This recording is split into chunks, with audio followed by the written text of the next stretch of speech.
आपल्या इयत्ता 11वीच्या पाठ्यपुस्तकातील पाठ क्रमांक 3 अभ्यासणार आहोत. पाठ क्रमांक 3 आहे अशी पुस्तकं. शब्दार्थांसह संपूर्ण पाठाचे सोप्या भाषेत स्पष्टीकरण करण्याचा मी प्रयत्न केलेला आहे. तुम्हाला नक्की हा पाठ आवडेल अशी माझी खात्री आहे. चला तर मग आपण अशी पुस्तकं हा पाठ अभ्यासूया.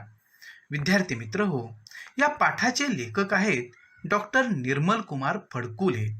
मराठी साहित्यातले एक ज्येष्ठ साहित्यिक म्हणून डॉक्टर निर्मल कुमार फडकुले यांना ओळखले जाते. संत तुकारामांचा जीवन विचार, चिंतनाच्या वाटा, काट्यानी फुले यांसारखी दर्जेदार पुस्तकं मराठी साहित्यामध्ये लिहिण्याचं काम त्यांनी केलेलं आहे. डॉक्टर निर्मल कुमार फडकुले यांचा आपण सविस्तर परिचय करून घेऊ.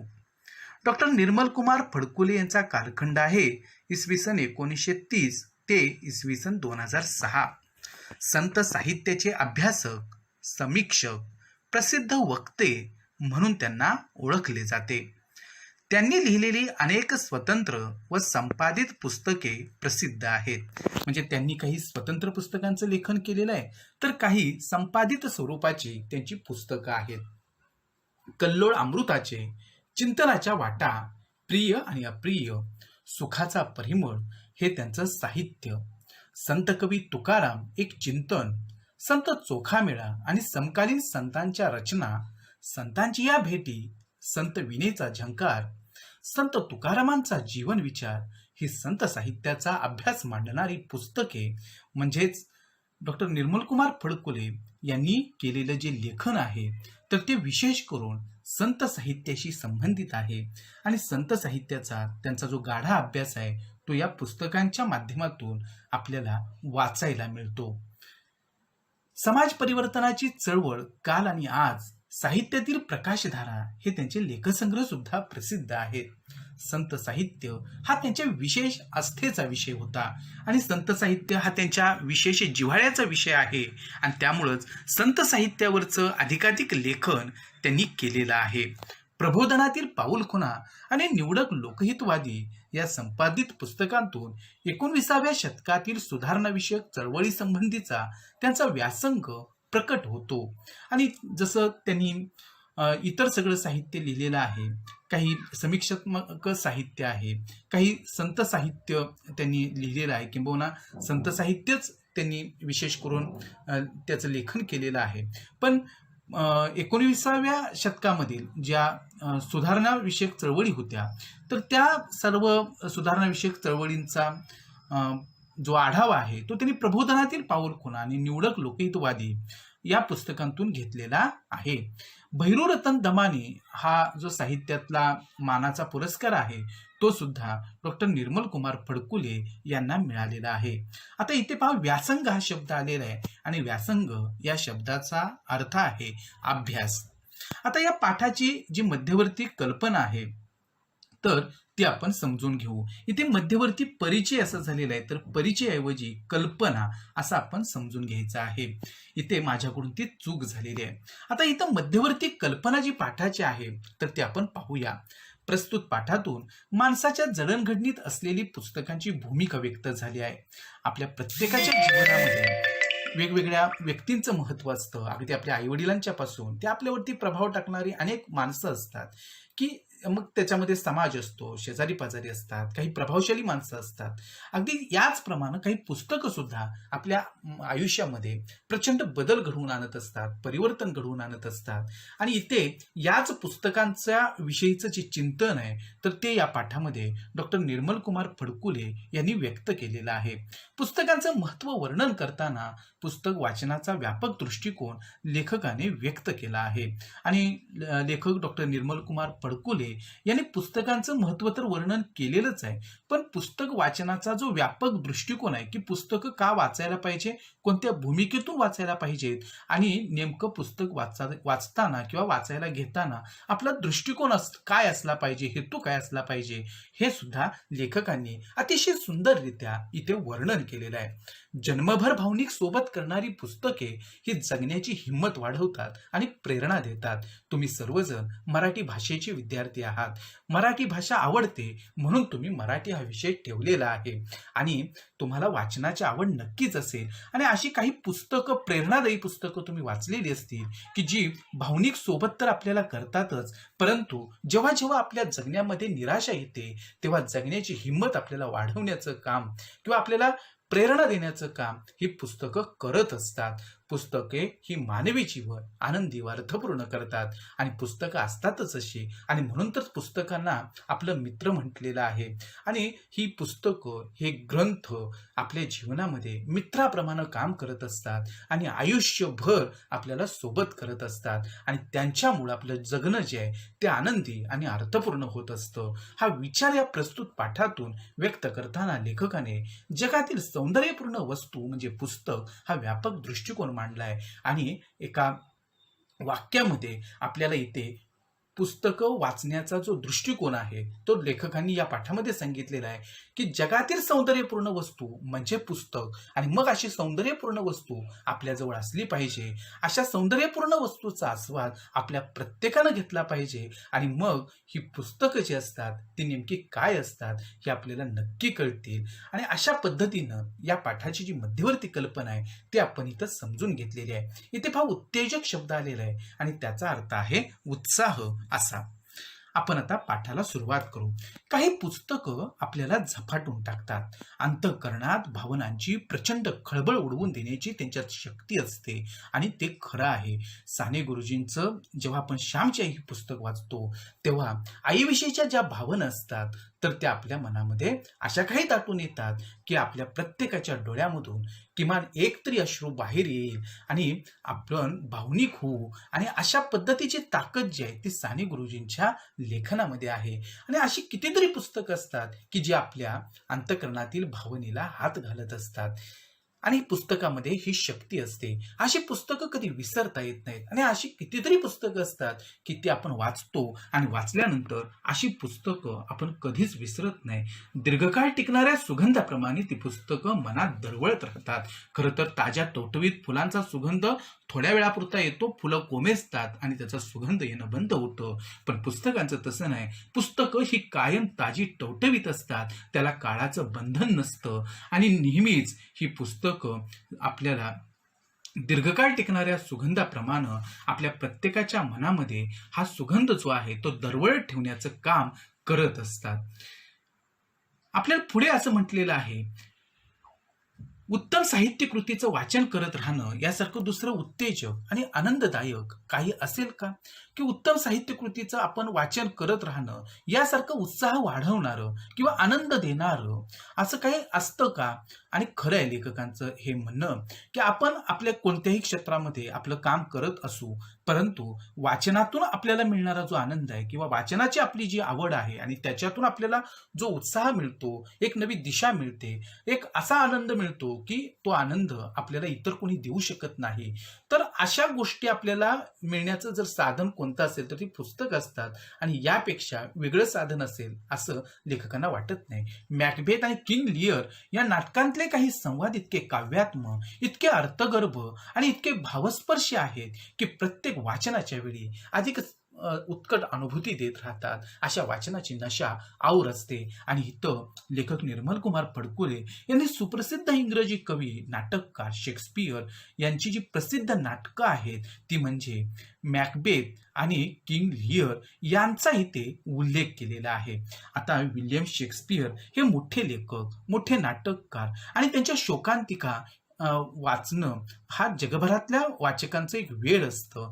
आणि जगभरातले जे वाचक आहेत तर ते कोणत्या नामवंत साहित्यिकाचं साहित्य वाचत असतील तर त्याच्यामध्ये विल्यम शेक्सपियर यांच्या साहित्याचा नक्की समावेश होतो. आणि आपल्या मराठी साहित्यामध्ये सुद्धा विल्यम शेक्सपियर यांच्या नाटकांचा अनेक अनुवाद आपल्याला झालेले दिसून येतात आणि ही जी नाटकं आहेत ती मराठी साहित्यामध्ये सुद्धा प्रसिद्ध आहेत. नटसम्राट सारखं वि वा शिरवाडकरांचं नाटक जे आहे तर ते या विल्यम शेक्सपियर यांच्याच या साहित्य कृतीतून घेतलेलं आपल्याला अनुवादित स्वरूपाचा आपल्याला असलेलं दिसून येतं. आणि नटसम्राट नाटक आणि त्याची जी प्रसिद्धी आहे तर ते आपल्याला सर्वांना माहिती आहे.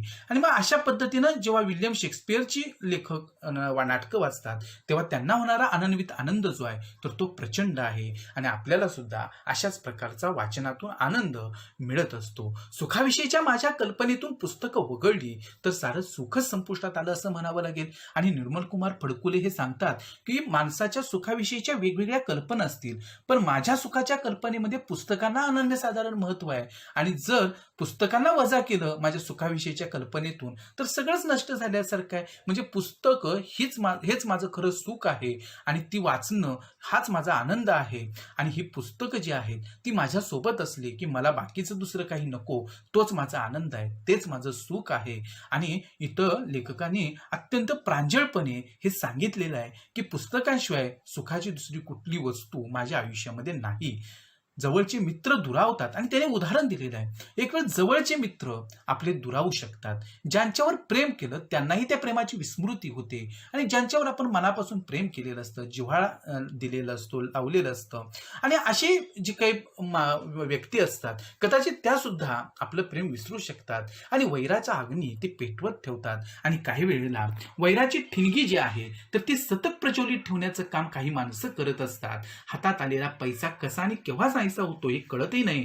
आणि आपल्याकडे असणारा जो पैसा अडका असेल, इतर द्रव्य असेल, संपत्ती असेल, जमीन जुमला असेल, हे कधीतरी नष्ट होणार असतं. कारण संपत्ती ही नष्ट होण्यासाठीच असते, खर्च होण्यासाठीच असते आणि ती जशी येते तशी नष्टही होते. पण पैसा आणि माणसं यांच्याप्रमाणे पुस्तकं कधीच विश्वासघातकी असत नाहीत. माणसं फसवू शकतात, पैसा फसवू शकतो, पण पुस्तकं मात्र असा विश्वासघात कधीच करत नाहीत. आणि म्हणून माझ्या सुखाच्या कल्पनेमध्ये पुस्तकांना असणारं जे महत्व आहे ते खूप मोठं आहे असं निर्मलकुमार फडकुले म्हणतात. म्हणजे लेखकांनी मांडलेला हा विचार जो आहे तो जर आपण मनापासून केला तर वाचन संस्कृती हरवत चाललेली आहे. पण वाचनाचं नेमकं काय महत्व आहे, कशासाठी वाचलं पाहिजे हे आपल्याला इथे लक्षात येऊ शकेल. पुढे पहा, विश्वासघातकी म्हणजे हे मित्र विश्वासघातकी असू शकतात, संपत्ती विश्वासघातकी असू शकते. त्यांना स्पर्श करण्याचा अवकाश भावनांनी आणि विचारांनी ओसंडणारा आपलं अंतःकरण ते उघडं करतात. माझ्या अंतरंगात त्या थोर लेखकानं साठवलेले हे भांडार तुझंच आहे, जे आवडेल ते खुशाल घेऊन जा, असंच जणू पुस्तक आपल्याला सांगत असतात. आणि ही पुस्तकं जणू आपल्याला सांगत असतं की माझ्या अंतरंगामध्ये लेखकानं साठवलेले भांडार तुझंच आहे आणि लेखकाने जे काही लिहून ठेवलेलं सगळं भांडार आहे ते तुझंच आहे आणि तुला जे जे आवडत असेल ते सगळं घेऊन जा. आणि ही पुस्तकं असं काही भरभरून आपल्याला देत असतात की दान काय असतं हे पुस्तकांकडून शिकावं, हातचं काही शिल्लक ठेवणं हा पुस्तकांचा गुणच नसतो, जे असेल ते सगळं ते देऊ करतात असंच जणू पुस्तकं आपल्याला सांगत असतं. आणि पुस्तकांवर अत्यंत प्रेम करणारी माणसं मी पाहिली आहेत आणि ह्या पुस्तकांवरती अगदी जीवापाड प्रेम करणारी माणसं लेखकांनी पाहिली आहेत. आपल्या कपाटात जीवापाड जपून ठेवलेलं पुस्तक दुसऱ्याला देताना ते अगदी व्याकुळ झालेले असतात. आणि आपल्या कपाटामध्ये आपल्या आवडीचं असणारं जे पुस्तक आहे, किंबहुना कोणताही वाचक असू दे की त्याचं स्वतःचं असं एक ग्रंथालय असतं. चांगली चांगली पुस्तकं, चांगल्या साहित्यकृती तिथे असतात. आणि जेव्हा कधी कुणी त्याच्याकडे एखाद्या पुस्तकाची मागणी करतं तेव्हा एखादा चांगला वाचक जो असतो तो देत असताना काकू करत असतो. त्यात त्याचा कुठलाही दोष नसतो, कारण त्याला आलेले अनुभव जे आहेत तर ते तशाच प्रकारचे असतात. आणि दुःख होतं त्याला इतरांना पुस्तकं देत असताना, तर त्याचं कारणही वेगळं असतं. आता इथं जीवापाड जपणं म्हणजे अतिशय काळजी घेणं. लेखक का असं म्हणतात पहा, एकदा एका ग्रंथप्रेमी वाचकाकडून 2 दिवसांसाठी एक पुस्तक मी वाचायला आणलं होतं. आणि लेखक असं सांगतात की एका ग्रंथप्रेमी वाचकाकडून 2 दिवसांसाठी त्यांनी एक पुस्तक वाचायला आणलं होतं. ते देताना तो ग्रंथप्रेमी मला काकुळतीनं सांगत होता आणि अतिशय व्याकुळपणे हा ग्रंथप्रेमी लेखकांना सांगत होता, अतिशय काळजीपूर्वक वापरा आणि मी तुम्हाला जी पुस्तक देतो आहे तर ते खूप काळजीपूर्वक वापरा. दुसऱ्याच्या हाती देऊ नका, पुस्तकाची पानं मुडपू नका. म्हणजेच त्या ठिकाणी अशा पद्धतीनं पुस्तकांची पानांच्या घड्या वगैरे तुम्ही घालू नका आणि दुसऱ्याच्या हातामध्ये देऊ नका पुस्तक. कोणताही मजकूर पेन्सिलीनं किंवा शाईनं अधोरेखित करू नका आणि पुस्तकामधला कुठलाही मजकूर कुठल्याही ओळींना पेन्सिलीनं किंवा शाईनं तुम्ही तिथे रेषा ओढू नका, अधोरेखित करू नका. वरचं कव्हर काढू नका, पुस्तकाचं वरचं कव्हर सुद्धा काढू नका. तिसऱ्या दिवशी कटाक्षानं मला पुस्तक परत करा. 2 दिवस तुम्ही घ्या, वाचा आणि तिसऱ्या दिवशी मात्र मला काय करा, तुम्ही लक्षात ठेवा की मला ते पुस्तक परत करायचं आहे, तुम्ही मला ते आणून द्या. असं काकुळतीनं तो ग्रंथप्रेमी लेखकांना सांगत होता. त्या सूचना मला अपमानकारक वाटल्या नाहीत. लेखकांचं मन सुद्धा तितकंच थोर आहे आणि साहित्यिकाला किंवा एखाद्या चांगल्या वाचकाला दुसऱ्या वाचकाचं मन कळत असतं आणि डॉक्टर निर्मलकुमार फडकुले यांना त्यातला भाव कळला आणि म्हणून त्यांना ही विनवणी जी आहे ती अपमानकारक वाटली नाही. हातात पडलेल्या कोणत्याही पुस्तकाची निर्दय चाळा करणारे अनेक पुस्तक शत्रू मी पाहिले आहेत. किती सुंदर वाक्य आहे पहा. आपण अजात शत्रू जो आहे, ज्याला कोणी शत्रू नाही,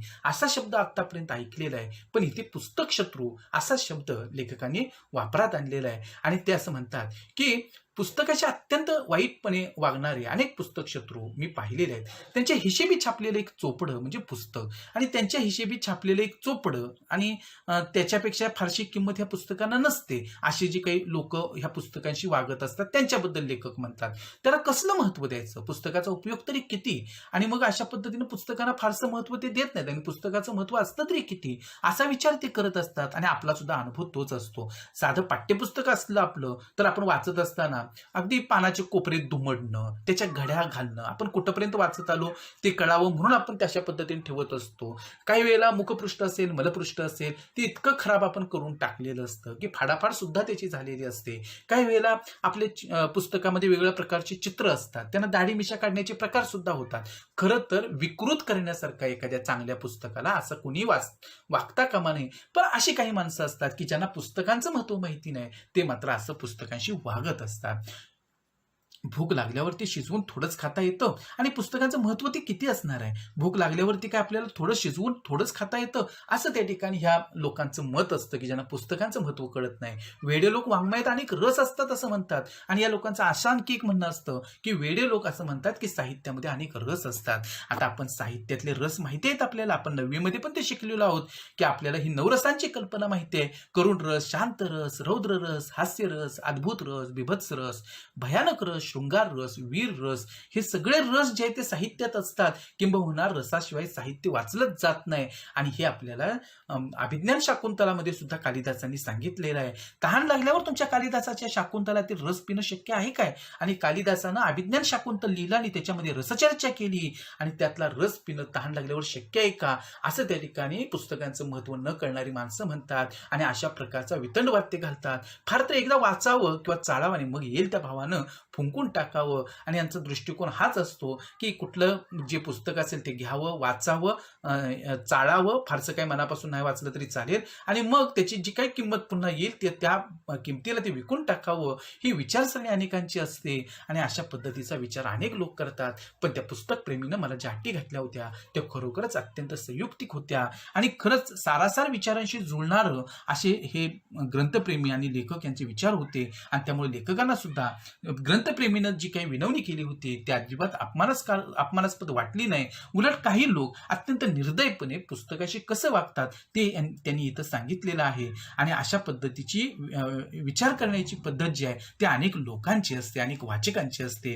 पुढे लेखक असं म्हणतात, माझ्या हाती पुस्तक देताना त्यानं त्यावरून मायेनं अलगद हात फिरवला आणि ग्रंथप्रेमी व्यक्तीनं लेखकांच्या हाती पुस्तक देत असताना मायेनं हात त्या पुस्तकावरून फिरवला की जसं आपल्या मुलाच्या पाठीवरती, डोक्यावरती एखादी माऊलीनं हात फिरवावा तो मायेचा, वात्सल्याचा हात असतो. अगदी तशाच पद्धतीनं जीवापाड पुस्तकं जपणारा तो ग्रंथप्रेमी जो आहे तर तो ह्या लेखकांना ते पुस्तक वाचण्यासाठी देत असताना खरं तर ती पुस्तक परत येणार आहे, पण कुठेतरी तुटलेपणाची भावना आहे, आपल्यापासून हे पुस्तक दूर जाणार आहे, त्याविषयीची काळजी आहे आणि त्या मायेनं त्याने अलगद हात त्या पुस्तकावरून फिरवला. मी त्याला म्हणालो, कसलीही काळजी करू नका, माझ्या घरी सुद्धा तुमच्या पुस्तकाला माहेरी आल्यासारखंच वाटेल. पण लेखकांनी सुद्धा त्या भावना ओळखल्या आणि त्या ग्रंथप्रेमींना त्याने आश्वस्त केलं की तुम्ही काळजी करू नका, माझ्या घरी सुद्धा तुमच्या पुस्तकाला माहेरी आल्यासारखं वाटेल आणि माझ्या घरी सुद्धा तुमचं जे पुस्तक आहे ते खूप छान पद्धतीनं राहील, मी त्याला खूप छान पद्धतीनं सांभाळेन, अगदी माहेरीच पुस्तक गेलेलं असं तुम्ही समजा, त्याला सासुरवास सहन करावा लागणार नाही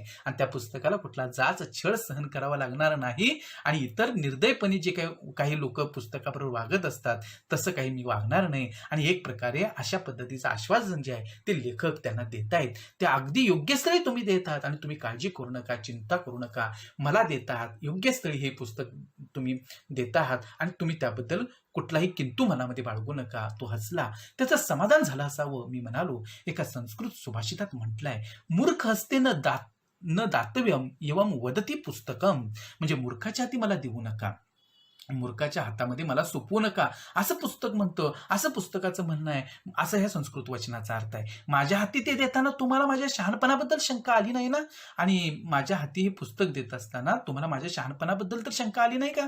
आता तो खळखळून हसला आणि आता तो ग्रंथप्रेमी खळखळून हसला, कारण त्याला लक्षात आलं की आपल्या भावना लेखकांपर्यंत पोहोचलेले आहेत आणि म्हणाला, अहो दुधानं ताक पोळल्यामुळं मी ताक फुंकून पितोय आणि मला आलेले जे अनुभव आहेत ते इतके वाईट आहेत की पुस्तकांशी कसं वागतात ही लोक, वाचनासाठी म्हणून घेऊन जातात आणि त्याची अवस्था नंतर कशी होते हे मला माहिती आहे आणि म्हणून मला असे जे अनुभव आलेले आहेत त्यामुळंच, म्हणजे दुधानंच तोंड पोळल्यामुळं मी ताक सुद्धा फुंकून पितोय, म्हणजे आलेला अनुभवच इतका कडवट आहे की ताक जरी थंड असलं तरी मला ते फुंकून प्यावं लागतं, म्हणजे ही सगळी काळजी घ्यावी लागते. काही दिवसांपूर्वी एका कवीनं माझी 2 पुस्तकं नेली आणि एका कवीनं माझी 2 पुस्तकं काही दिवसांपूर्वी नेली, असा एक अनुभव हा ग्रंथप्रेमी सांगतो आहे.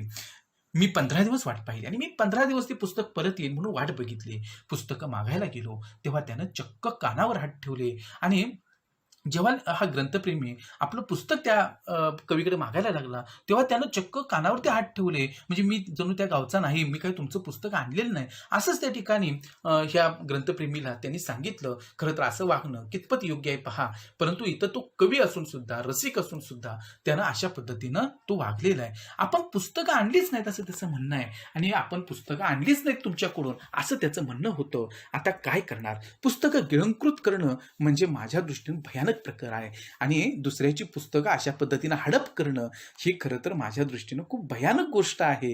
तेव्हापासून मी ठरवून टाकलं की प्रत्यक्ष परमेश्वर आला तरी त्याला पुस्तक द्यायचं नाही आणि माणसं अशा पद्धतीनं वागतात आणि पुस्तकांच्या बाबतीमध्ये, आणि तो कवी जो काही तसा वागलेला आहे किंवा इतरांची जी काही अनुभव ह्या ग्रंथप्रेमीला आलेले आहेत आणि त्याच्यामुळं त्यानं एवढं सगळं जे काही पुस्तकांच्या बाबतीतली काळजी आहे ती लेखकांजवळ व्यक्त केलेली होती. आणि इथं लेखकांना सुद्धा हेच सांगायचं आहे की आपण पुस्तकांकडे कुठल्या दृष्टिकोनातून बघायला पाहिजे. इतर जे काही वाचक वागत असतात त्याच्यामध्ये आपण सामील होता कामा नये, कारण पुस्तक आपल्याला आयुष्यभर सोबत करणारे असतात आणि त्यांना आपण जपलं पाहिजे, त्यांना सांभाळलं पाहिजे. ते असं काही देत असतात की त्याचं मोल आपल्याला कधीच त्या ठिकाणी आयुष्यभर करता येणार नाही.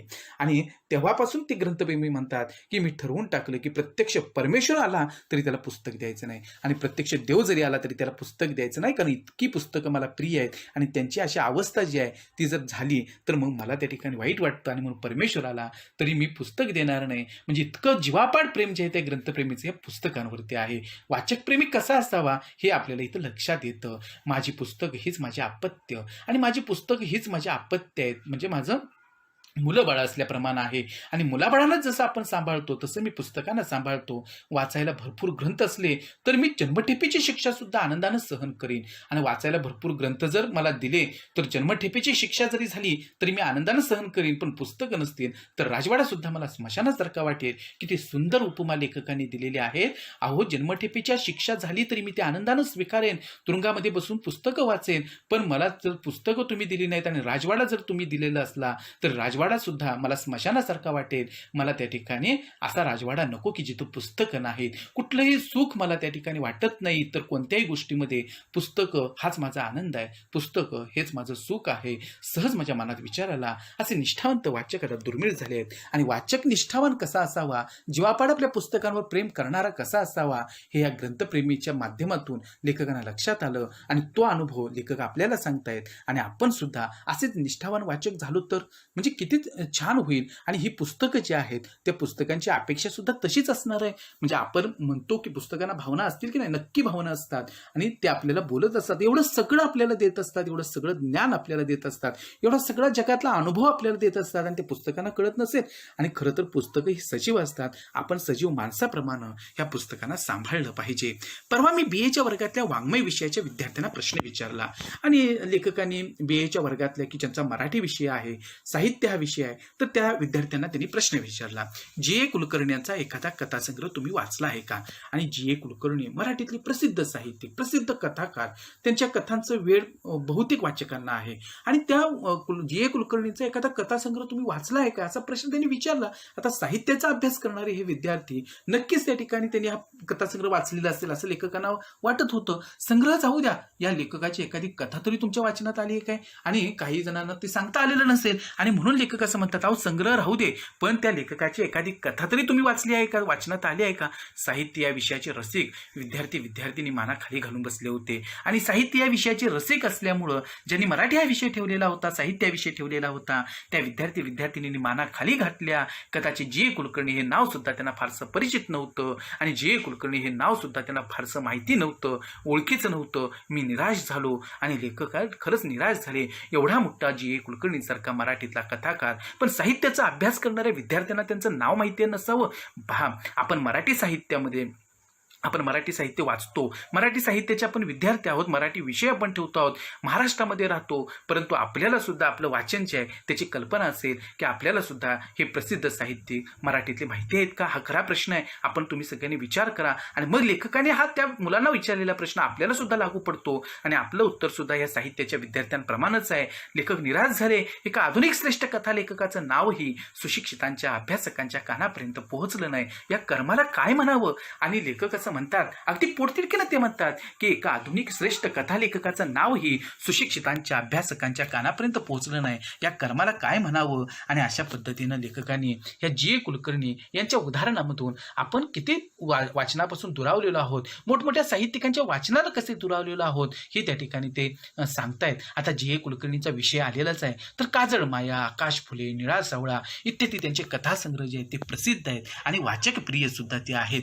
एक गोष्ट मात्र खरी की उत्तम साहित्यकृती आपल्याला जन्मभर भावनिक सोबत करतात, मनाला धीर देतात, जीर्ण होत चाललेल्या जीवनशक्तीला चैतन्यानं न्हाऊ घालतात. आणि एक गोष्ट मात्र खरी आहे की उत्तमातली उत्तम साहित्यकृती जी असते ते आपल्याला जन्मभर भावनिक सोबत करत असते, मनाला आधार देत असते, जीर्ण होत चाललेल्या जुन्या होत चाललेल्या जीवनशक्तीला चैतन्यानं न्हाऊ घालतात, उत्साह देतात, मनातल्या अंधाराला उजेडाचे स्वप्न दाखवतात. काही दिवसांपूर्वी 80 वर्षांचे एक साहित्यप्रेमी सद्गृस्त भेटले आणि 80 वर्षांचे एक साहित्यप्रेमी सद्गृस्त त्यांना काही दिवसांपूर्वी लेखकांना भेटले. मी त्यांना सहज विचारलं, सध्या कशाचं वाचन चाललंय? आणि लेखकांनी त्यांना सहज विचारलं की तुम्ही सध्या कशाचं वाचन करतात? आता 80 वर्षांचे हे साहित्यप्रेमी, त्यांना लेखकाने प्रश्न विचारला, मला सांगा 80 वर्षाचे ते आजोबा, त्यांना दिसत तरी असेल का?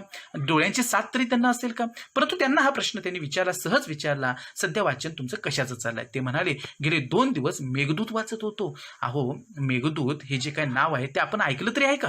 म्हणजे हे जे काय कालिदासांचं मेघदूत जे आहे तर ते मी वाचतोय संस्कृत भाषेतलं, नुकतंच ते संपवलं आणि नुकतंच मी ते आता काय केलेलं वाचून संपवलेलं आहे. आता टॉल्स्टॉयची ॲना कॅरेनिना ही कादंबरी हाती घेतली आहे आणि ते पुढे असं म्हणतात, मेघदूत वाचत होतो, ते नुकतंच संपवलं. आता टॉल्स्टॉय की लिओ टॉल्स्टॉय रशियन लेखक आणि त्याची ॲना कॅरेनिना, आपल्याला मराठी लेखकांचं साहित्य माहिती नाही आणि आपण जगभरातल्या प्रसिद्ध साहित्यिकांचे काय साहित्य वाचणार? तर टॉल्स्टॉयची ॲना कॅरेनिना ही कादंबरी ते 80 वर्षांचे सद्गृस्त वाचत होते. मी काहीशी आश्चर्याने त्यांना म्हणालो, या वयात मेघदूताची रुची कशी काय वाटते आणि या वयामध्ये मेघदूताची आवड तुम्हाला कशी काय त्या ठिकाणी वाटते? ते थोडेसे रागावून म्हणाले, रसिकतेचा आणि वयाचा संबंध जोडणं हेच रसिकपणाचं आहे. आणि त्यांनी जे उत्तर दिलं ते सुद्धा खरंच इतकं वेगळं उत्तर होतं की ते असं म्हणतात की अहो, रसिकता आणि वयाचा संबंध असतो आणि असं म्हणणं हेच खरं तर अरसिकपणाचं आहे. कारण वयाचा पैशाचं बंधन नसतं रसिकतेला, आणि ते आयुष्यभर आपण त्या ठिकाणी ही रसिकता जोपासू शकतो. आणि कितीही साहित्य वाचलं तर त्यातला आनंद कधीच संपणार नाही. कलात्मक आनंद देणारं श्रेष्ठ साहित्य मला म्हातारा होऊ देत नाही. आणि 80 वर्षाचे सद्गृहस्थ म्हणतात, अहो कलात्मक आनंद देणारं हे श्रेष्ठ साहित्य मला म्हातारा कधीच होऊ देत नाही. आणि म्हणून आजपर्यंत मी इथपर्यंत येऊन पोहोचलो. म्हणजे पुस्तक आपल्या आयुष्यामध्ये जी भूमिका बजावतात ते इथं लेखकांनी आपल्याला अगदी छान अशा उदाहरणामधून पटवून दिलेलं आहे. पुढे लेखक असं म्हणतात, साहित्य मला म्हातारा होऊ देत नाही. गांधीजींची आत्मकथा म्हणजे आपल्याला महात्मा गांधीजींनी लिहिलेलं जे माझे सत्याचे प्रयोग नावाचं आत्मचरित्र असेल की मराठीमध्ये ते छान पद्धतीनं अनुवादित झालेलं आहे. व्हिक्टर ह्युगो असेल, व्हिक्टर ह्युगो म्हणजे फ्रेंच कवी नाटककार, आणि मुन्शी प्रेमचंद असतील की थोर हिंदी कथाकार आणि कादंबरीकार, रवींद्रांची गीतांजली आणि रवींद्रनाथ टागोरांचं गीतांजली, शेक्सपियरची नाटकं ज्यांचा उल्लेख आपण मगाशी पाहिला, तुकारामांचे अभंग म्हणजे तुकाराम बाबांचे अभंग गाता तर आपल्याला सगळ्यांना मुखोद्गत असायला पाहिजेत त्यांचे अभंग, कारण वारकरी संप्रदायातल्या प्रत्येकाला संत तुकारामांचे अभंग जे आहेत तर ते मुखोद्गत आहेत. असं विविध प्रकारचं आणि अनेक रंगाढंगाचं पण रसमय साहित्य वाचण्याचा मी जन्मभर शौक केला. आणि ते म्हणतात की हे सगळं साहित्य मी वाचलेलं आहे आणि आयुष्यभर मी वाचत आलेलो आहे आणि आयुष्यभर हा नाद मी पूर्ण केलेला आहे. नवं पुस्तक दिसलं की ते केव्हा हस्तगत होईल अशी बेचैनी, अस्वस्थता आजही मला वाटते. या पुस्तकांनी तर मला जिवंत ठेवलं आणि याच पुस्तकाने मला जिवंत ठेवलं. शेक्सपियरची सर्व नाटकं माझ्या संग्रहात आहेत याचा मला अभिमान वाटतो. अहो शेक्सपियर जागतिक दर्जाचा नाटककार, त्याच्या एक एक शोकांतिका वाचली म्हणजे आपण फक्त ते वाचतच राहतो आणि एक वेगळा विचार जो आहे, वेगळं चिंतन जे आहे ते आपल्या मनामध्ये हा शेक्सपियर पेरून जातो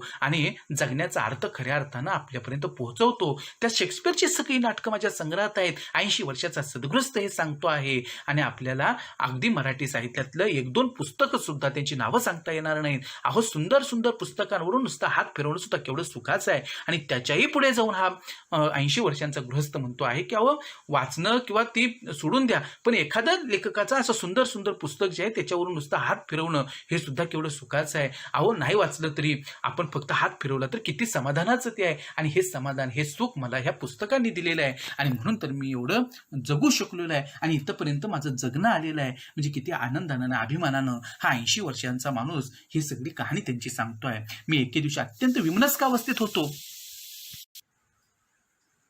लेखक असं म्हणतात की मी अत्यंत उदासवाण्या स्थितीमध्ये एके दिवशी होतो आणि त्या दिवशी माझा एक कलावंत मित्र एका अपघातात मरण पावला होता. आणि एका आपल्या कलावंत मित्राच्या अपघाताची बातमी जी आहे तर ती त्या दिवशी त्यांच्यापर्यंत पोहोचलेली होती आणि तो मित्र जो आहे तो अपघातामध्ये मरण पावला होता. जगण्यासाठी त्याच्याजवळ कितीतरी सुंदर सामग्री होती आणि जगण्यासाठी त्या कलावंत मित्राजवळ कितीतरी सुंदर सामग्री होती. कलावंताचं जिवंत मन असलेला हा भाबडा हळवा माणूस अचानक एका मोटार अपघातात ठार झाला आणि कलावंताचं जिवंत मन असलेला हा अत्यंत भोळा भाबडा, अगदी हळवा असणारा हा माणूस जो आहे तर तो अचानक एका मोटार अपघातात ठार झाला. सबंध दिवसभर मी अस्वस्थ होतो आणि तो सबंध दिवस जो आहे तर तो लेखकांच्या अस्वस्थतेमध्ये गेला, बेचैनीमध्ये गेला. रात्री कपाटातलं हेमिंग्वेचं the old man and the sea हे छोटेखानी पुस्तक बाहेर काढलं आणि अर्नेस्ट हेमिंग्वे हा अमेरिकन साहित्यिक आणि त्याचं the old man and the sea हे त्याचं छोटेखानी पुस्तक होतं तर ते लेखकांनी वाचण्यासाठी बाहेर काढलं.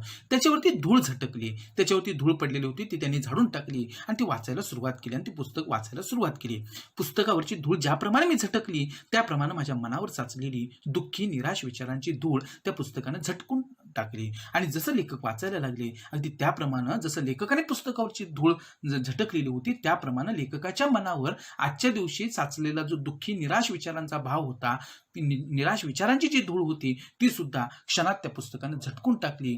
पहिल्या 2-3 पानातच त्या छोट्या कादंबरीने मला खिळवून ठेवलं आणि पहिली 2-3 पानं लेखक वाचत राहिला आणि त्या 2-3 पानांमध्येच त्या छोट्याशा कादंबरीनं 2-3 पानांमध्येच लेखकांना खिळवून टाकलेलं आहे, गुंतवून टाकलेलं आहे वाचनामध्ये. पुढे लेखक असं म्हणतात की अर्नेस्ट हेमिंग्वे हा एक विलक्षण प्रतिभेचा लेखक होऊन गेला. साहजिकच त्याची जीवनदृष्टी त्याच्या साहित्यातून प्रकट झाली आहे आणि या अर्नेस्ट हेमिंग्वेची जी जीवनदृष्टी आहे, जीवनाकडे बघण्याचा त्याचा जो दृष्टिकोन आहे तो त्याच्या साहित्यातून व्यक्त झालेला आहे. The old man and the sea ही कादंबरी याच बलदंड वृत्तीनं भारलेली आहे. आणि the old man and the sea नावाची जी त्याची कादंबरी आहे ती सुद्धा अशाच सामर्थ्यशाली वृत्तीनं भारलेली आहे, भारावून गेलेली आहे. एक म्हातारा कोळी देवमाशाची शिकार करण्यासाठी अथांग सागरात आपली होडी ढकलतो. किती सुंदर प्रसंग आहे पहा, तुम्ही नीट ऐका. एक म्हातारा कोळी आहे आणि तो देवमाशाची शिकार करण्यासाठी त्या अथांग विशाल अशा सागरामध्ये आपली होडी ढकलतो. त्याला सामान्य मासे नको होते आणि त्याची महत्वाकांक्षा मोठी होती. त्याला सामान्य मासा नको होता. देवमाशाला जिंकण्याचं धाडसी मनसुबे मनात रचून हा काटक म्हातारा होडी वल्हवत कित्येक मैल अंतरावर गेला आणि देवमाशाला जिंकण्याचं धाडसी मनसुबे जे आहेत, बेत जे आहेत ते त्याच्या मनामध्ये होते. आणि हा काटक म्हातारा आपली होडी वल्हवत तो कित्येक मैल अंतरावरती समुद्रामध्ये आतमध्ये गेला. पोटात अन्न नव्हतं, पोटात अन्न तर नव्हतंच, तहानेनं त्याला शोष पडला होता आणि तहानेनं त्याच्या घशाला सुद्धा कोरड पडली होती. पण माग फिरायचं नाही त्याचा बाणा होता. कित्येक मैल तो समुद्रात आत आलेला होता. पोटात अन्न नव्हतं, तहानेनं कोरड पडलेली होती, पण आता मागे फिरायचं नाही, कारण देवमाशाची शिकार आपल्याला करायची आहे. ठाम निर्धार त्यानं केलेला होता. त्याच्या थकलेल्या हाडांत अजूनही खवळलेल्या लाटांबरोबर झुंजण्याची आणि शरीर जरी थकलेलं असलं तरी त्याच्या हाडांमध्ये मात्र हा खवळलेला जो समुद्र होता त्याच्या लाटांबरोबर झुंजण्याची, त्याच्याशी लढण्याची आणि सागरावर मात करण्याची जिद्द होती. माणूस असाच असतो की नेहमी आपल्या दुर्दम्य अशा इच्छाशक्तीच्या बळावरती आपण हव्या त्या गोष्टीवरती मात करू शकतो. आणि तो हा म्हातारा जो आहे किंवा हा जो देवमाशाची शिकार करण्याचं स्वप्न बघणारा हा म्हातारा कोळी जो आहे, तर त्याच्या मनातली ही जिद्द होती की आपण देवमाशाची शिकार केल्याशिवाय परतायचं नाही. कधी न सापडलेला महाप्रचंड देवमासा आज आपण मिळवायचा या आकांक्षेनं रोमांतून पेटून निघालेला हा कणखर आशावादी म्हातारा पुढेच चालला होता. देवमासा मिळण्याचं चिन्ह दिसत नव्हतं आणि हा म्हातारा कोळी जो आहे तर तो आतमध्येच चाललेला होता. आजपर्यंत त्याला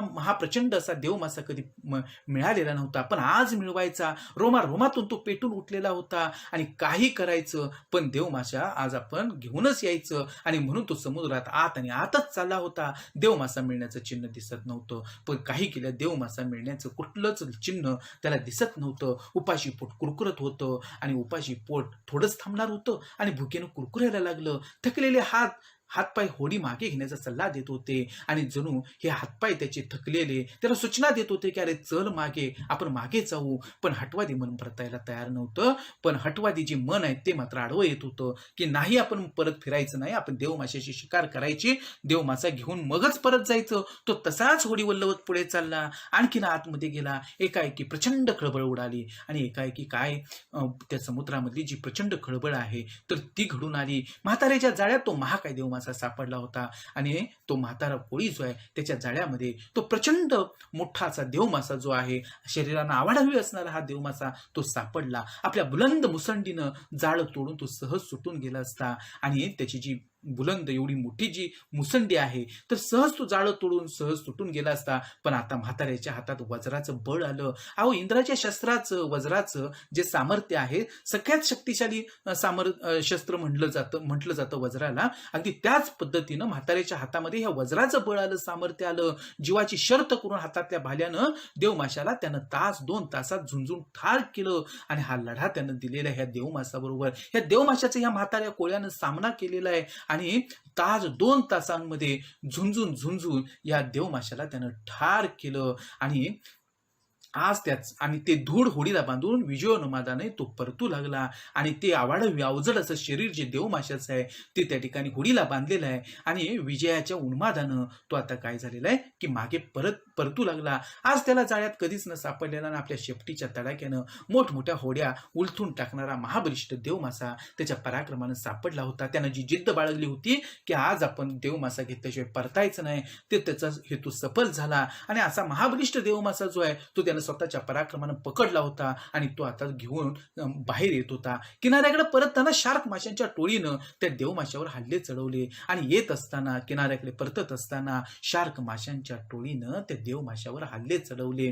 ते शार्क माशांच्या टोळीनं त्या देवमाशावर हल्लं चढवलं, ते त्याचे लचके तोडू लागले. आणि हे जे शार्क मासे आहेत त्या देवमाशावरती हल्ला करून त्या देवमाशाचे ते लचके तोडायला लागले. त्यांच्याशीही म्हाताऱ्याला झुंजावं लागलं. या शार्क माशांबरोबर सुद्धा म्हाताऱ्याला झुंज द्यावी लागली. तो परतला आणि उन्मादाना आरोळ ठोकून म्हणाला आणि तो जो कैफ होता त्याच्या अंगामध्ये, की त्या उन्मादानं आरोळी त्यानं ठोकलेली आहे, मोठ्यानं त्यानं हाका मारलेले आहेत. अरे मी देवमाशाची शिकार केली. आणि ओरडायला लागला तो, अरे मी देवमाशाची शिकार केली, तुम्हाला ते कधी जमलं नाही, पण आज मी तो पराक्रम केला, मी देवमासा पकडला. आणि तो सगळ्यांना ओरडून सांगत होता की अरे मी देवमाशाची शिकार केली, तुम्हाला ते कधीच जमलं नाही, पण आज मात्र मी तो पराक्रम केलेला आहे, मी देवमासा पकडलेला आहे. पण म्हाताऱ्याला हे समाधान फार वेळ मिळालं नाही. देवमाशाचं बहुतेक मांस शार्क माशांनी मटकावलं होतं, आणि देवमाशाचं जे बहुतेक मांस होतं तर ते ह्या शार्क माशांनी खाऊन संपवलं होतं. आता उरला होता तो त्याच्या हाडांचा प्रचंड सांगाडा, आणि आता उरलं होतं ते फक्त त्याच्या हाडांचा सांगाडा या देवमासा जाळ्यात सापडूनही आणि शर्थीनं शिकार करूनही तो मिळाल्याचा आनंद उरला नव्हता. आणि इथं तो म्हातारा कोळी जो होता त्यानं जी झुंज देऊन या देवमाशाला मिळवलेलं होतं, त्या शार्क माशांचा ज्या पद्धतीनं सामना केलेला होता, हे सगळं करून सुद्धा जो आनंद त्याला मिळायला पाहिजे होता तो मिळाला नाही, कारण देवमासा काही त्याला मिळाला नाही. म्हातारा थोडासा हसला, पुन्हा एकदा हा प्रयत्न करायचा असं म्हणून तो निघून गेला. आणि तो त्या ठिकाणी हा म्हातारा जो आहे तो थोडासा प्रयत्न करून निघून गेलेला आहे. बस इथं कादंबरी संपली. पण यातून हेमिंग्वेला काय सांगायचं आहे असा प्रश्न लेखकांना पडतो. अतिबलाढ्य, क्रूर नियती आणि दुबळा महत्वाकांक्षी माणूस यांच्यात हजारो लाखो वर्षांपासून कधीच न संपणारं एक सनातन व चिरंतन द्वंद्व युद्ध चालू आहे. आणि लेखक म्हणतात की अतिबलाढ्य क्रूर नियतीबरोबर माणसाचं असणारं जे युद्ध आहे ते नेहमीच त्या ठिकाणी चालू आहे आणि चिरंतन स्वरूपात ते चालू राहणार आहे. नियती जबरदस्त असेल, पण दुबळ्या माणसात ही अदम्य आकांक्षेची आणि संघर्षशीलतेची ज्वाला पेटलेली आहे. आणि नियती खूप बलाढ्य असेलही आणि त्या तुलनेमध्ये माणूस दुबळा असेलही, पण त्याची महत्वाकांक्षा जी आहे ती मात्र अदम्य दुर्दम्य आहे. आणि संघर्षशीलता त्याची जी आहे तर त्या संघर्षशीलतेची ज्वाला नेहमीच पेटलेली असते. त्यामुळे सहजासहजी माणूस हार मानत नाही. जयेष्णू वृत्तीनं तो माणूस आपल्या प्रारब्धाशी झगडत आहे आणि जिंकण्याच्या वृत्तीनं, विजिगीषू वृत्ती त्याला आपण म्हणतो, की त्या वृत्तीनं माणूस नेहमीच ह्या नियतीशी, या प्रारब्धाशी, नशिबाशी झगडत असतो, त्या नशिबाचा सामना करत असतो. निष्ठुर नियती त्याला हुलकावण्यात येत असली आणि निष्ठुर नियती त्याला फसवत असली आणि त्याचा तेजोभंग करत असली, आणि जरी त्याचा तेजोभंग, त्याचं तेज जे आहे किंवा त्याचा तेजस्वीपणा जो आहे, आक्रमकपणा जो आहे, तर तो जरी त्या ठिकाणी ती करत असली, कमी करत असली, तरी असा एक क्षण येणार आहे की दुर्बल वाटणारा माणूस नियतीला पराभूत करून विजयाच्या सिंहासनावर निश्चित बसणार आहे. असं तरी हेमिंग्वेला सुचवायचं नाही. आणि याच्यातून हेमिंग्वेला असं सुचवायचं आहे की दुर्बल वाटणारा हा माणूस जो आहे तो एक दिवस तो नियतीला पराभूत करेल आणि विजयाच्या सिंहासनावरती निश्चित जाऊन बसेल. असंच तर हेमिंग्वेला या कादंबरीतून सुचवायचं नसेल का, असं लेखकांना वाटतं. ते काही आहे असं तर हेमिंग्वेला सुचवायचं नाही ना. ते काही असो, पण या छोट्या कादंबरीनं माझ्या मनातलं वैफल्य आणि उद्विग्नता पार धुवून टाकली. पण लेखक असं म्हणतात की हेमिंग्वेला काय सुचवायचं असेल ते सुचवू दे, परंतु काही असलं तरी या छोट्या कादंबरीनं मात्र माझ्या मनातलं वैफल्य म्हणजे निराशा आणि उद्विग्नता, दुःख पार धुवून टाकली. आणि कुठे माझं जे नैराश्य आहे, उद्विग्नता आहे, ती जी निघून गेली. म्हणजे एखाद्या छोट्या कादंबरीमध्ये सुद्धा एवढं सामर्थ्य असू शकतं की आपल्या मनावरचं सगळं मळब जे असेल, नैराश्य जे आहे, तर ते दूर करू शकते. मी पुन्हा ताजा टवटवीत झालो आणि मनाशी म्हणालो, जगण्या मरण्याचा खेळ तर अखंड चाललेलाच आहे. माझा मित्र, कलावंत मित्र, तो मरण पावला अपघातामध्ये. दुःख तर आहेच, पण जगण्या मरण्याचा खेळ तर अखंड चाललेलाच असतो. मरणाच्या जाळ्यात आपण सापडायचं नाही. नियतीनं जाळं टाकलं तरी ते तोडून फेकून द्यायचं आणि जीवनाच्या अथांग सागरात स्वैर संचार करायचा. मन मानेल त्या पद्धतीनं हा जीवनाचा आनंद घ्यायचा. आणि जिथं जिथं ही नियती आपल्यावर जाळं टाकण्याचा प्रयत्न करेल तेव्हा ते जाळं तोडून फेकून द्यायचं. हेमिंग्वेला कदाचित हीच भूमिका अभिप्रेत असेल आणि हेमिंग्वेला सुद्धा हाच संघर्ष अभिप्रेत असेल की तुम्ही जगणं कसं ठेवलं पाहिजे, तर ते नेहमीच संघर्षाचं जगणं असलं पाहिजे. आणि जेव्हा जेव्हा नियती तुम्हाला हरवण्याचा प्रयत्न करेल तेव्हा तेव्हा तुम्ही दुर्दम्य इच्छाशक्तीनं त्या नियतीला हरवलं पाहिजे. आणि कदाचित असंच हेमिंग्वेला इथं सांगायचं असेल. त्याच्या कादंबरीनं मला झपाटून टाकलं हे मात्र खरं. अशी मंत्रमुग्ध करणारी, भारावून टाकणारी, गदागदा हलवणारी, हृदयाला कडकडून दंश करणारी, आनंदाच्या आणि उन्मादाच्या आसमानात बेहोश भराऱ्या घ्यायला लावणारी, हसवणारी आणि रडवणारी, जीवनाचा सुगंध उधळणारी, नाना प्रकारची पुस्तकं वाचण्यात आणि त्यांच्या माध्यमातून महान लेखक कवींच्या अंतरंगाला भिडण्यात केवढा तरी आनंद सामावलेला आहे. आणि अशा पद्धतीनं ही पुस्तकं आपल्याला असं काही देत असतात की जगण्याची एक नवी उर्मी जी आहे ती आपल्यामध्ये निर्माण व्हावी. आणि तो आनंद जो आहे लेखकांच्या लेखणीतला तो अंतःकरणापर्यंत आपल्या जाऊन भिडतो आणि आपण सुद्धा त्या ठिकाणी आपल्याला एक वेगळा दृष्टिकोन मिळून जातो. अशी पुस्तकं जगण्याचा अर्थ सांगतात, जगण्याला एक सुवासिक स्पर्श देतात आणि आपल्या जगण्याला अर्थ देण्याचं काम, जगणं सुगंधित करण्याचं काम, आनंदित करण्याचं काम ही पुस्तकं करत असतात. असं हे पुस्तकांचं महत्त्व आहे. ललित आणि वैचारिक साहित्यातून मिळणारे अनुभव वैशिष्ट्यपूर्ण तर असतातच, पण त्यातून काही नव्या प्रेरणा वाचकाला आवाहित करतात आणि आवाहन करतात काही प्रेरणा, की या ललित आणि वैचारिक साहित्यातून मिळणारे जे अनुभव असतात तर ते वेगळे असतात, वैशिष्ट्यपूर्ण असतात आणि हे आपल्याला काही ना काहीतरी सुचवण्याचं काम, प्रोत्साहित करण्याचं काम ही पुस्तकं करत असतात. जीवन कसं आहे एवढंच सांगणं हे पुस्तकाचं काम नाही, ते कसं असावं हेही समर्थपणे सांगणारी पुस्तकं आपल्याला जगण्याची हिंमत देतात. फक्त जगण्याचा अर्थच सांगत नाही, जगण्याचं दुःख दैन्यच ते वर्णन करत नाहीत, पण आपलं जगणं नेमकं कसं असलं पाहिजे, आपण जगावं कसं हे सुद्धा समर्थपणानं पुस्तकं सांगत असतात आणि जगण्याची हिंमत आपल्यामध्ये निर्माण करतात. माणुसकीचा पक्ष घेऊन उभी राहिलेली, न्यायाचा जय जयकार करणारी आणि माणसातली माणुसकी जी आहे त्या माणुसकीची बाजू घेऊन उभी राहिलेली, न्यायाचा जय जयकार करणारी आणि माणसाच्या पायात ते साखळदंड तोडायला दंड थोपटून उभी राहिलेली काही बंडखोर पुस्तकं मी जेव्हा वाचतो तेव्हा माणसावरचा विश्वास वाढायला लागतो. आणि अशा पद्धतीनं माणसाच्या पायामध्ये मग ते कसलेही साखळदंड असोत, तर ते गुलामगिरीचे साखळदंड असोत, बंधनांचे साखळदंड असोत, परंपरांचे साखळदंड असोत, पण ते तोडायला दंड थोपटून उभी राहिलेली काही बंडखोर पुस्तकं जी असतात तर ती मी जेव्हा वाचतो तेव्हा माणसावरचा विश्वास माझा वाढायला मदत होते.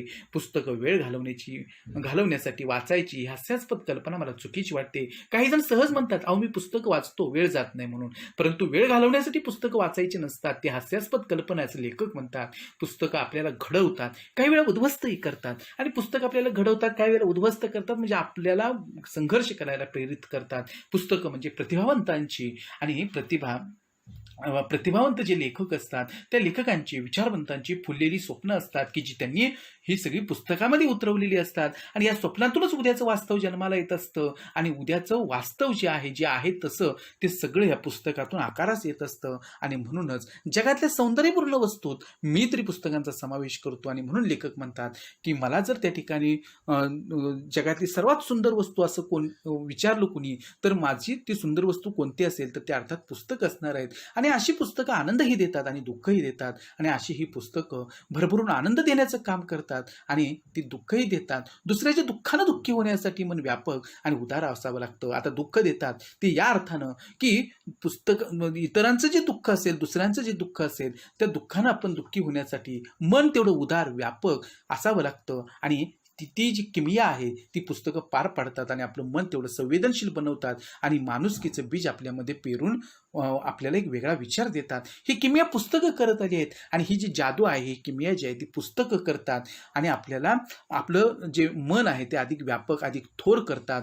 ही किमया पुस्तकं करत आली आहेत आणि पुस्तकांचा अवीट सुगंध मनाच्या गाभाऱ्यात दरवळत राहिला म्हणजे जीवनाची सतार मस्त झंकारत राहते. आणि जीवनातलं जे संगीत आहे तर ते नेहमीच झंकारत राहावं असं आपल्याला वाटत असेल तर हा पुस्तकांचा अवीट सुगंध म्हणजे ज्या सुगंधाचा आपल्याला कधीच त्या ठिकाणी कंटाळा येणार नाही असा अवीट सुगंध जो आहे तो आपल्या मनाच्या गाभाऱ्यामध्ये आपण नेहमी दरवळत ठेवला पाहिजे. पुस्तकांवरती मनापासून प्रेम करायला पाहिजे आणि पुस्तकं जी असतात ती पुस्तकं आणि त्या पुस्तकांवरची जी निष्ठा आहे ती आपण जपायला पाहिजे. आणि ही पुस्तकं आपल्याला जे देतात त्याची जाणीव आपल्या मनामध्ये असली पाहिजे आणि ही कृतज्ञतेची भावना या पुस्तकांविषयी मनामध्ये ठेवून या पुस्तकांविषयी जो आदर आहे तो आपण बाळगायला पाहिजे. आणि तरच आपल्या जीवनामध्ये सुद्धा ही जो सुगंध असतो जगण्यातला तर तो नेहमीच त्या ठिकाणी दरवळत राहील आणि आपलं जीवनरूपी संगीत आणि त्यातून मिळणारा जो आनंद आहे